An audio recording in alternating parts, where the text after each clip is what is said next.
Bismillahirrahmanirrahim. Assalamu alaikum. Okay, ji, so let's start the new chapter, the new topic today, which is the young athlete. Chapter number is 12, page number is 159 from your book.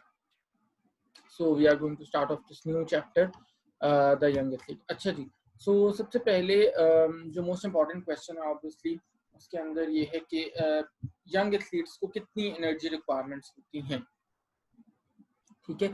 सो उसके लिए आपके पास table दिए हुए हैं page number 160 के ऊपर।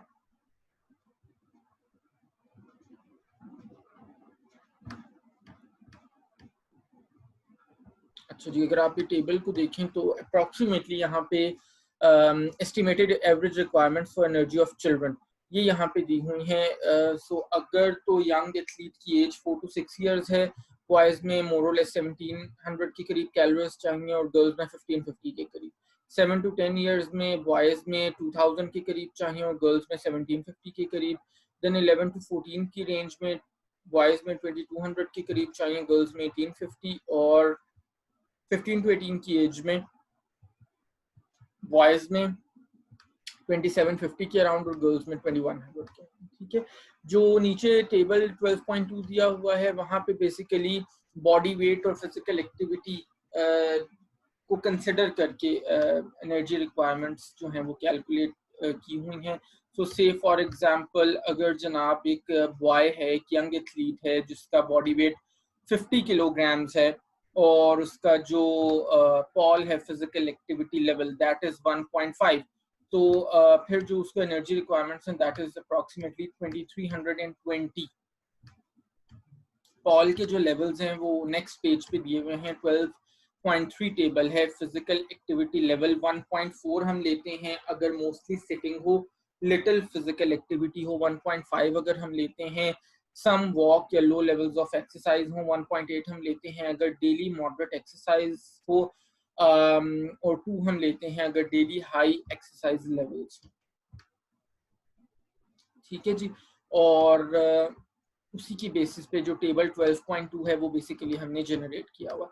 इसी तरह से अगर हम गर्ल्स का देखें, से फॉर एग्जांपल अगर एक यंग एथलीट है गर्ल जिसकी बॉडी वेट 60 केजेस है और उसका जो फिजिकल एक्टिविटी लेवल है वो 2 है, तो फिर उसको तकरीबन 2990 यानी अप्रॉक्सीमेटली 3000 कैलोरीज उसको जो है वो डेली बेसिस पे रिक्वायर्ड है,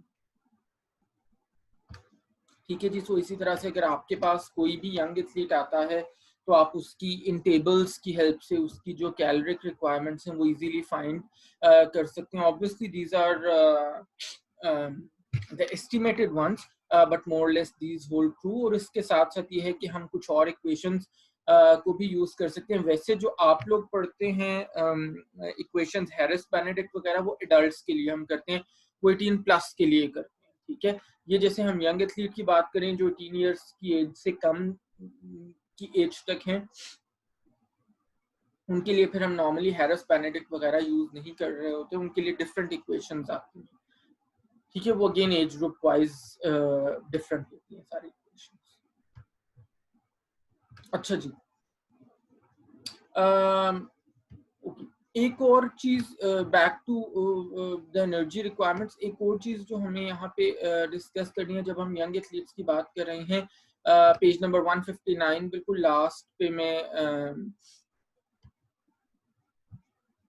बात कर रहा हूँ कि जो यंग एथलीट्स हैं उनके अंदर वो मेटाबॉलिकली लेस इकोनॉमिकल होते हैं compare to adolescents and athletes, ठीक है। मेटाबॉलिकली लेस इकोनॉमिकल का मतलब क्या है?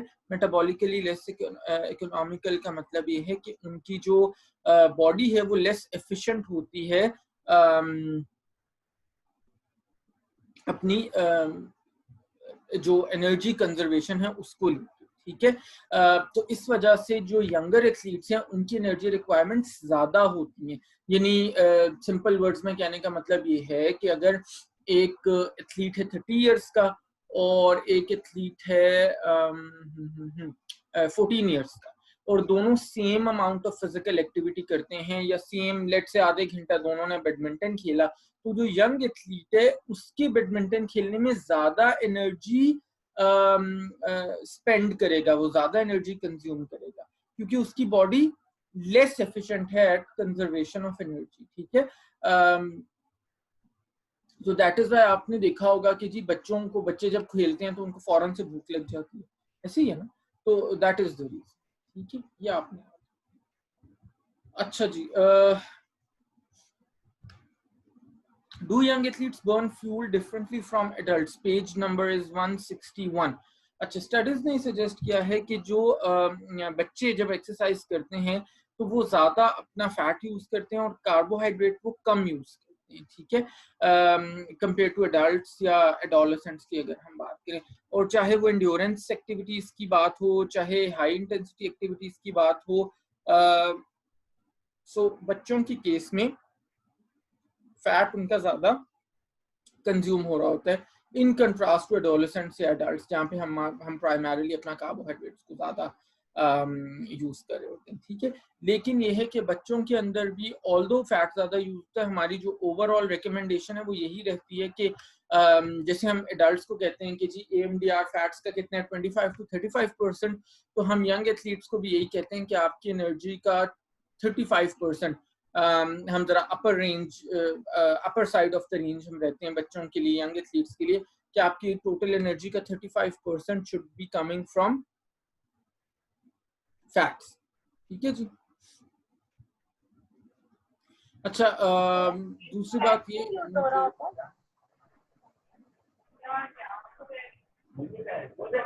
सिर्फ 26 लोग ऑनलाइन नजर आ रहे हैं, तो व्हाट इज द रीजन? आधे लोग नहीं है यहाँ पे, तो अगर तो मनान या फिजा हैं ऑनलाइन, मुझे मेरा ख्याल है दोनों ही नजर नहीं आ रहे, तो व्हाट इज द रीजन? ये तो बेटे कोई तरीका नहीं है, यहाँ पे सुबह उठ के हम लोग क्लास ले रहे हैं, बाकी 26 लोग भी बैठे हुए हैं, तो क्या प्रॉब्लम है? अब तो ईद भी खत्म हो गई है, ये कोई मजाक तो नहीं चल रहा, this is something very serious, ये कोई ऐसी बात तो नहीं है। आप लोग पहले 40-45 तक भी आप लोग की अटेंडेंस रही है, तो जो लोग मुझे दोनों ही CRGR के नजर नहीं आ रहे, प्लीज कोई भी एक बंदा रिस्पॉन्सिबिलिटी थोड़ी सी लेके ये मैसेज सब तक कन्वे कर दे कि this is no way at all, और क्लासेस लेनी है, अटेंडेंस लेनी है, जब तक क्लासेस हो रही हैं ऑब्वियसली कोई उसके अंदर कोई सेकंड ओपिनियन तो नहीं है, अनलेस किसी का कोई बहुत जेन्युइन कभी एक बार हो गया इशू, ये तो नहीं कि रोजाना की बेसिस पे ये कोई मजाक तो नहीं चल रहा।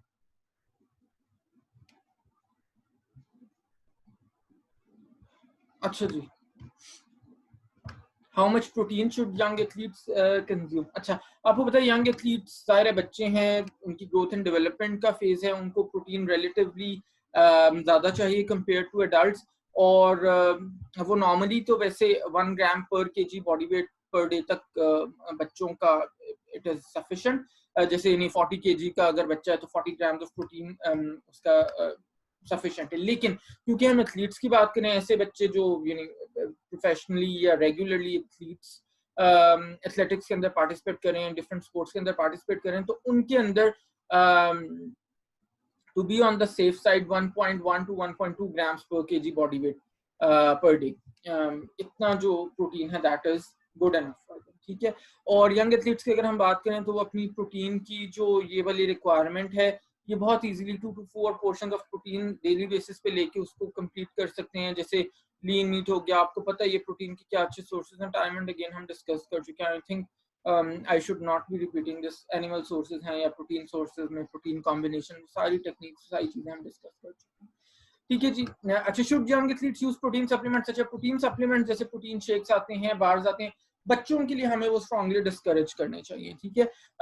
इवन अगर बहुत एक्टिव भी बच्चे हैं जो बहुत ज्यादा टाइम स्पोर्ट्स के अंदर स्पेंड करते हैं, उनको भी हमें यही इंकरेज करना चाहिए कि वो अपना जो भी प्रोटीन का रिक्वायरमेंट है वो अपनी डाइट से पूरी करें। एडल्ट एथलीट्स की केस में हमने डेफिनेटली सप्लीमेंट्स के चैप्टर में बड़ी डिटेल से डिस्कस किया था कि काफी सारे प्रोटीन सप्लीमेंट्स ऐसे भी हैं जो बेनिफिशियल भी हो सकते हैं एथलीट्स के लिए, लेकिन बच्चों के लिए देयर इज नो जस्टिफिकेशन कि हम उनको अर्ली ऑन एज से ही सप्लीमेंट्स के ऊपर ले आए। तो उनको ये सिखाना, उनको ये एजुकेट करना, टीच करना कि जी वो किस तरह बैलेंस डाइट लेके अपने फूड को बेटर, फूड चॉइसेस को बेटर कर सकते हैं और अपनी प्रोटीन रिक्वायरमेंट्स हो या फॉर दैट मैटर कोई भी न्यूट्रिएंट की रिक्वायरमेंट्स हो, वो बैलेंस डाइट अगर अच्छे से लेंगे तो वहां से पूरी कर सकते हैं। तो that is something very important. तो बच्चों के लिए प्रोटीन सप्लीमेंट्स कोई अच्छी ऑप्शन नहीं। How much carbohydrate should young athletes consume? अच्छा, बच्चों की जो एटलीस्ट 50% ऑफ टोटल एनर्जी है that should be coming from carbohydrates. जैसे अगर 13 ईयर का बुक में आपकी एग्जांपल दी हुई है, 13 ईयर ओल्ड एथलीट है जिसकी 2220 टोटल कैलोरीज हैं, तो उसको एटलीस्ट 296 ग्राम्स चाहिए होगा कार्बोहाइड्रेट्स पर डे पे। यानी ये हमने किस तरह कैलकुलेट किया, हमने कहा कि 50% कैलोरीज उसकी कार्ब से होनी चाहिए। सो 2220 divided by 2, 1110 divided by 4 आप कर सकते हैं, तो that comes out to be as 278।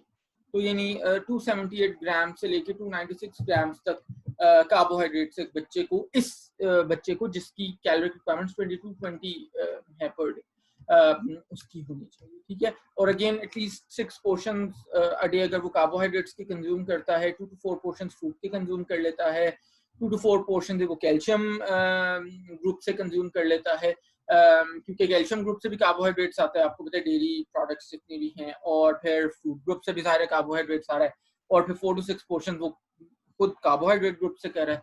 तो अगर तो वो इस अमाउंट में इन ग्रुप से पोर्शंस अपने कंज्यूम करता है, तो वो इजीली अपनी जो कार्बोहाइड्रेट की रिक्वायरमेंट्स है उनको फुलफिल कर सकते हैं, ठीक है। और obviously exact portion size depend करेगा एग्जैक्टली कितनी एनर्जी उनको रिक्वायर्ड है, ओवरऑल कैलोरी इंटेक उनका कितना है, ठीक है।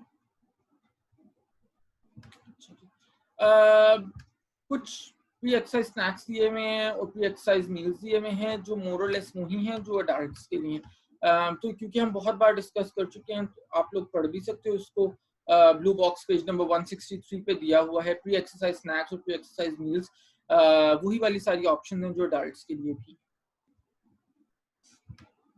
अच्छा जी, what should young athletes eat before training और कंपटीशन? अच्छा, अब इसके अंदर ये है कि बेसिकली जो एक्सरसाइज के लिए एनर्जी चाहिए होती है वो डेफिनेटली कहाँ से आती है, वो हमारे फूड से आती है।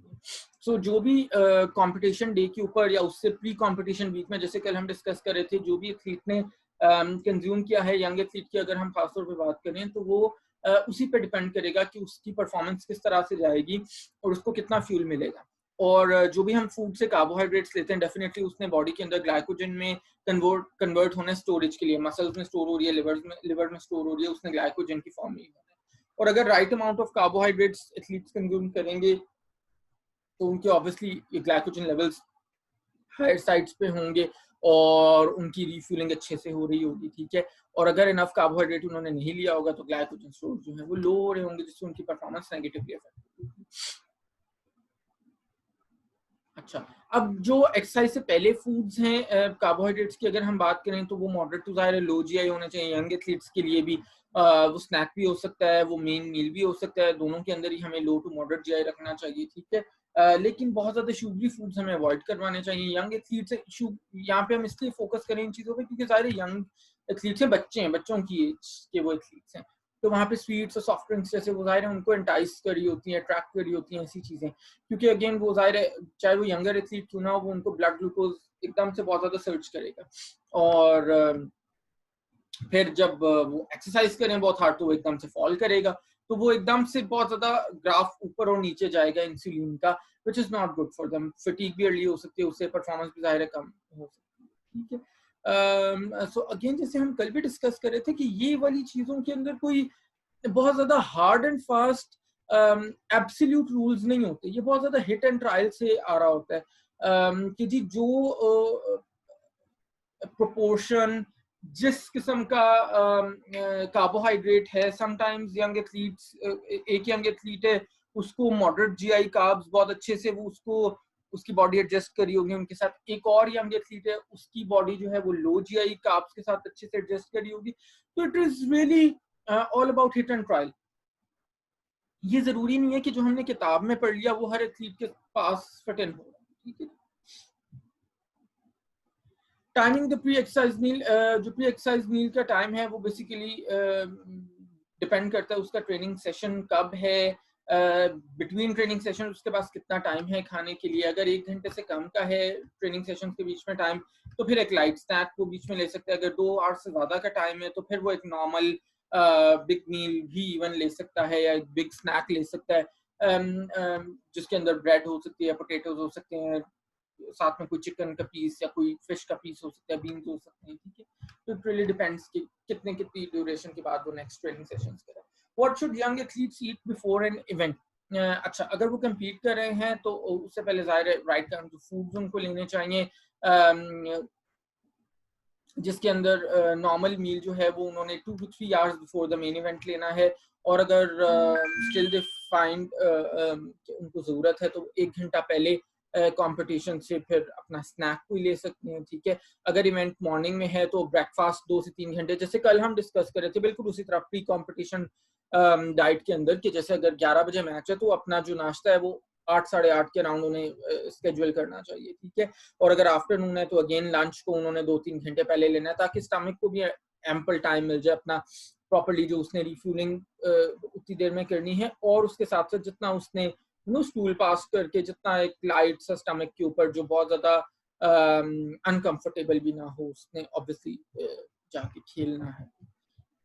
ठीक है जी। और जैसे कल हमने डिस्कस किया था, नर्व्स की बात की थी, तो बिल्कुल एडल्ट्स की तरह बच्चों के अंदर भी, बल्कि प्रॉब्ली ये कहना चाहिए कि बच्चों के पास ज्यादा नर्व्स का इशू होता है।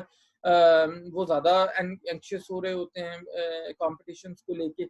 सो मील स्किप करने के अंदर वो बहुत ज्यादा लाइट हेडेड फील कर सकते हैं, नोजिया फील हो सकता है, वॉमिटिंग इवन फील हो सकती है, स्टमक क्रैम्प फील हो सकते हैं।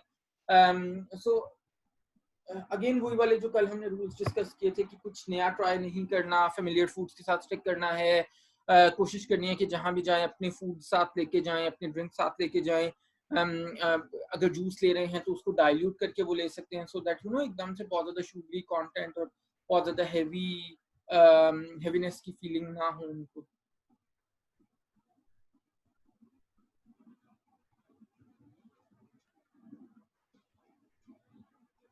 अच्छा, मैंने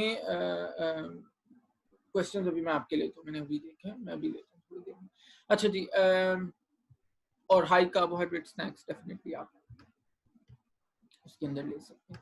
अच्छा, इसी तरह से जी इवेंट से पहले जैसे कल भी हम डिस्कस कर रहे थे, बहुत ज़्यादा हाई फैट या बहुत ज़्यादा ऑयली जो फूड स्टफ है वो आपने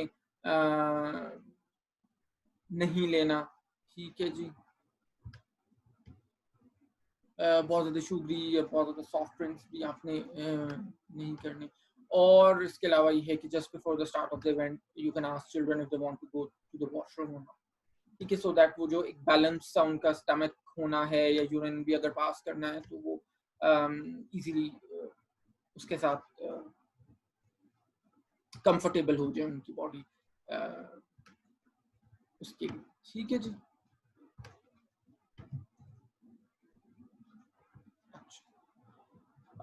नेक्स्ट है जनाब, what should young athletes eat during exercise? Okay,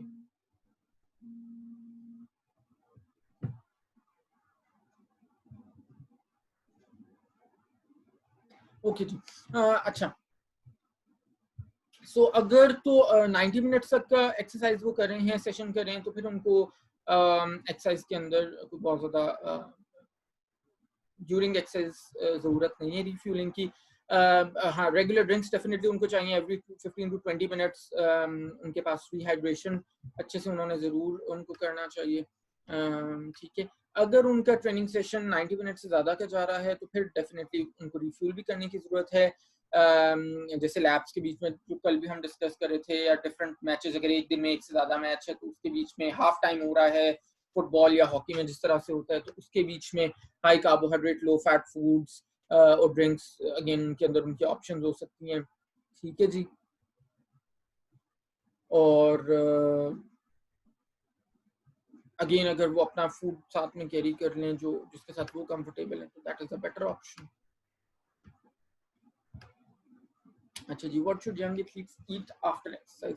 अच्छा, पोस्ट एक्सरसाइज ये होता है कि फूड लॉस को एक तो रिप्लेनिश करना ऑब्वियसली, और एनर्जी जो उन्होंने उनकी डिप्लीट हुई है उसको रिफ्यूल करना है। पोस्ट एक्सरसाइज जो स्नैक या मील है वो बहुत ज़्यादा इंपॉर्टेंट है यंग एथलीट्स के लिए, खास तौर पे सो दैट उनकी रिकवरी बहुत अच्छे से हो सके और बहुत ज़्यादा मसल लॉस भी ना हो, क्योंकि अगेन जैसे मैंने पहले भी बताया था कि उनकी ग्रोथ एंड डेवलपमेंट का पीरियड होता है, तो उसके अंदर बेसिकली जो है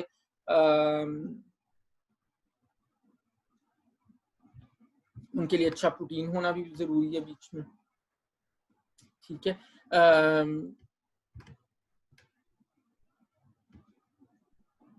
एग्जैक्ट अमाउंट जो है वो डिपेंड करेगा उनकी एपेटाइट किस तरह से है, बॉडी वेट क्या है उनका।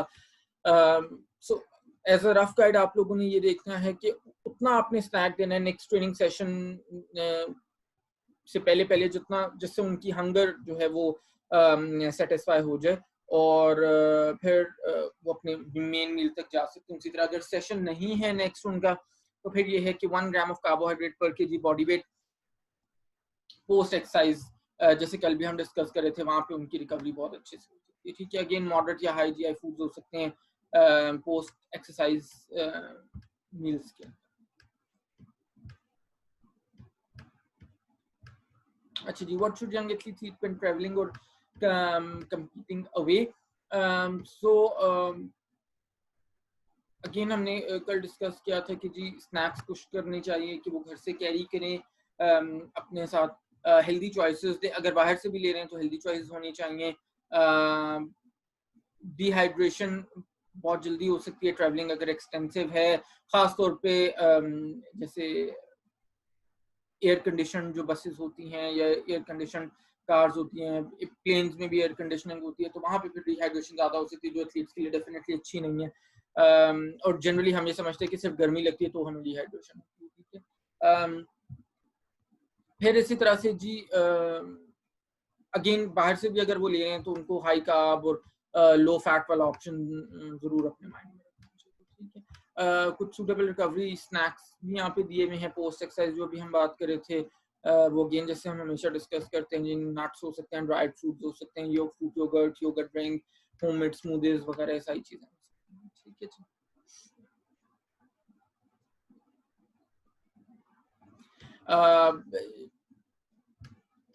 फूड पॉइजनिंग का भी इशू आ सकता है, छोटे बच्चे हैं, इम्यूनिटी भी बहुत ज़्यादा स्ट्रांग नहीं है, तो अगर तो मीट या मीट प्रोडक्ट्स कंज्यूम कर रहे हैं और वो मीट बहुत ज़्यादा प्रॉपर्ली कुक नहीं है तो वहाँ पे सैल्मोनेला पॉइजनिंग हो सकती है।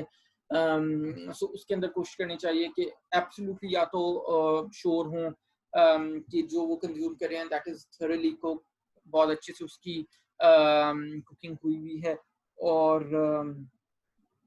अदरवाइज ये है कि फिर ऐसी चीज को ट्राई ना।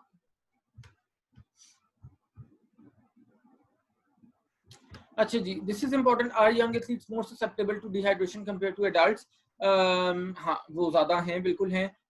उसकी रीजंस हैं, उसकी रीजन क्या है जी? एक तो ये है कि यंग एथलीट्स के अंदर स्वेट की प्रोडक्शन नॉर्मली कम होती है कंपेयर टू एडल्ट्स, और आपको पता है स्वेट इज समथिंग जो आपकी बॉडी टेम्परेचर को रेगुलेट कर रहा होता है।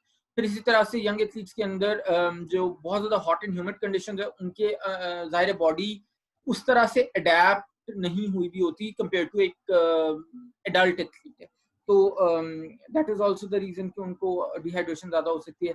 फिर उनका जो सरफेस एरिया है वो ज्यादा होता है फॉर देयर बॉडी वेट, और जितना सरफेस एरिया ज्यादा होगा उतना ज्यादा डिहाइड्रेशन होने के चांसेस ज्यादा हैं। जाहिर है ज्यादा सरफेस एरिया एक्सपोज्ड है ना एनवायरनमेंट के साथ, तो ज्यादा वाटर जो है वो इवेपोरेट हो सकते हैं।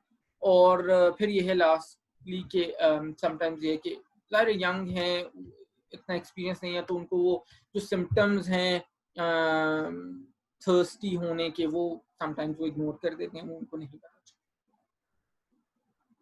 ठीक है। एक घंटे के अंदर ऑन एन एवरेज जो यंग एथलीट्स हैं वो यूज करते हैं 350 to 700 ml of body food, अगर वो एक घंटा एक्सरसाइज करते हैं, ठीक है। और अगर कंडीशन हॉट और ह्यूमिड है तो फिर उनका जो स्वेट है वो इवन इससे ज्यादा प्रोड्यूस होगा और इससे ज़्यादा वो फ्लूइड लॉस करेंगे, ठीक है। So before, during and after exercise उनका जो फ्लूइड है वो बहुत अच्छी अमाउंट के अंदर होना चाहिए। ज़्यादा वार्मर और ज़्यादा ह्यूमिड कंडीशन है तो वहाँ पे और ज़्यादा, एक्सरसाइज अगर वो ज़्यादा हार्ड करें तो वहाँ पे भी ज़्यादा होना चाहिए। अगर एक्सरसाइज की ड्यूरेशन लंबी है तो वहाँ पे भी ज़्यादा होना चाहिए। अगर उनका बॉडी फ्रेम साइज बड़ा है तो अगेन जैसे मैंने बताया उनका स्वेट लॉस ज़्यादा होगा, वहाँ पे भी ज़्यादा होना चाहिए। फिटनेस अगर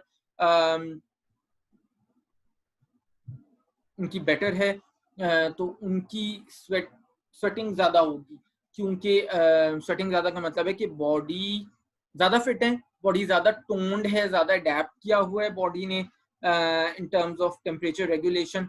तो अगेन जाहिर है उनको स्वेट ज़्यादा आ रहा है तो ज़्यादा पानी की ज़रूरत होगी, ज़्यादा फ्लूइड रिप्लेनिशमेंट की ज़रूरत होगी, ठीक है जी।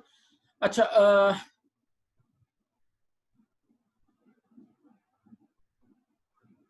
एक और इम्पॉर्टेंट चीज़ इसके अंदर ये है कि कुछ ऐसे स्पोर्ट्स हैं जहाँ पे हमारा जो बॉडी वेट है वो बड़ा इंपॉर्टेंट फैक्टर होता है हमारी परफॉर्मेंस के लिए, जैसे जिमनास्टिक्स हो गए, और जनाब और क्या हो गया, वो जो हम बात करी थी, डाइविंग हो गई, स्विमिंग हो गई। ये वाले जो स्पोर्ट्स हैं, ये वाली जो कैटेगरीज हैं, इनके अंदर बॉडी वेट बहुत ज़्यादा इंपॉर्टेंट है इन टर्म्स ऑफ परफॉर्मेंस, ठीक है।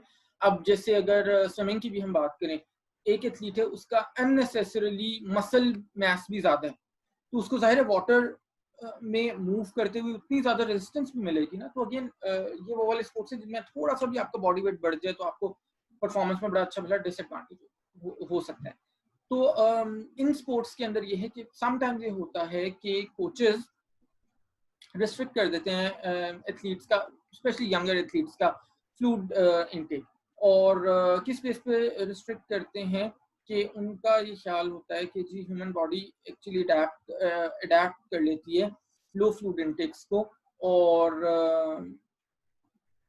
बेसिकली फ्लूइड इनटेक कम करने से ये है कि वो जो डेंजर है ऑफ गेनिंग सम वेट वो कम हो जाएगा, खत्म हो जाएगा, ठीक है। बट इसका ये कभी भी रिकमेंडेड नहीं है, और इसके अंदर जो डेंजर्स हैं डिहाइड्रेशन की वो हमेशा वहां पे रहते हैं, और इसके साथ साथ जो परफॉर्मेंस रिलेटेड डिसएडवांटेजेस हैं वो हमेशा उन यंग एथलीट्स के साथ रहेंगे, ठीक है। तो उन्होंने ये वाला जो कॉन्सेप्ट है बिल्कुल भी ठीक नहीं है, चाहे आप वेट कैटेगरी स्पोर्ट्स के अंदर क्यों नहीं कम्पीट करें, आपका यंगर एथलीट्स का खास तौर पे जो फ्लूइड इनटेक है वो बहुत अच्छा है, ठीक है। वार्निंग साइंस ऑफ डिहाइड्रेशन आगे पेज नंबर 168 के ऊपर दिए हुए हैं। Children can become dehydrated more easily compare to adults. जो उनके सिम्टम्स हैं जो उनको देखने चाहिए वो जो उसके अंदर इंपॉर्टेंट है, एनर्जी में अगर वो लैक कर रहे हैं, फटीग जल्दी हो रहे हैं, बहुत ज़्यादा गर्मी उनको फील हो रही है बहुत जल्दी, स्किन उनकी बहुत ज़्यादा फ्लशी सी फील हो रही है, यूरिन का कलर, आपको याद है हमने शायद हाइड्रेशन के चैप्टर में पढ़ा था कि यूरिन कलर सरप्राइजिंगली एक बहुत बहुत एक्यूरेट बहुत अच्छा इंडिकेटर है आपकी वाटर इनटेक का। तो यूरिन कलर अगर उनका बहुत ज़्यादा डार्क है या नॉजिया फील होता है तो फिर यह है कि उन्होंने 100 to 200 ml वाटर हर 10 से 15 मिनट के बाद आप उनको दें। अगर तो डिहाइड्रेशन बहुत सीवियर है तो फिर उनको उससे बहुत ज़्यादा हेडेक हो सकती है, बहुत ज़्यादा लाइट हेडेडनेस फील होगी, डिसोरिएंटेशन हो सकती है, शॉर्टनेस ऑफ ब्रेथ फील होगी। फिर आपने उनको 100 to 200 ml sports drink every 10 to 15 minutes आपने देना, और इसके साथ साथ मेडिकल अटेंशन भी उनको चाहिए होगी। How much should young athletes drink before exercise? Adults की तरह यंग एथलीट्स को भी एक्सरसाइज से पहले ऑब्वियसली वेल हाइड्रेटेड रहने के लिए एम करना चाहिए। अगर वो स्टेज पे थोड़ा सा भी डिहाइड्रेटेड होंगे तो जाहिर है वो जल्दी उनका बॉडी टेम्परेचर राइज कर जाएगा जैसे वो एक्सरसाइज स्टार्ट करेंगे। सो 6 to 8 cups of food per day जो है वो जो जैसे हम रिकमेंड करते हैं वो उनका होना चाहिए, और 45 minutes before exercise 150 to 200 ml उनका जो वाटर का या फ्लूइड का इंटेक होना चाहिए। How much should young athletes drink during exercise? During exercise जो है 75 to 100 ml every 15 to 20 minutes, ये वो वाला टारगेट है जो उनको उनका होना चाहिए, ठीक है जी। अच्छा, पोस्ट एक्सरसाइज ये है कि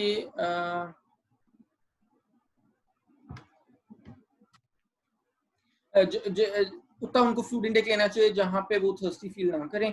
और क्या एडिशनल इसके अंदर ये है कि for every 0.2 kg weight loss वो 300 ml एडिशनल इंटेक कर सकते, ठीक है। और हमने पहले भी डिस्कस किया था हाइड्रेशन के चैप्टर में कि आप कैसे फ्लूइड लॉस को एस्टिमेट कर सकते हैं by weighing them before and after training, ठीक है। तो उससे आपको पता चल जाएगा। अगर एग्जांपल जैसे दी हुई है कि अगर एक यंग एथलीट का 0.3 kg लेस होता है आफ्टर एक्सरसाइज, तो इसका मतलब है 0.3 लीटर्स उसने फ्लूइड लॉस किए 300 ml।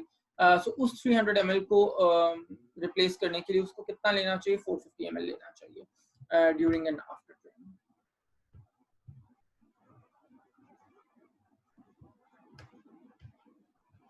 और जरूरी नहीं है कि सारे का सारा फ्लूइड उन्होंने एट द सेम टाइम ही ले, ठीक है। उसको पोर्शंस में वो ले सकते हैं, डिवाइड करके।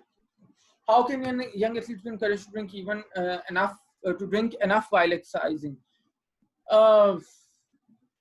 बॉटल होनी चाहिए उनके पास, भाई स्विमिंग कर रहे हैं तो पूल साइड पे होनी चाहिए, कुछ और खेल रहे हैं तो बाउंड्री साइड पे होनी चाहिए।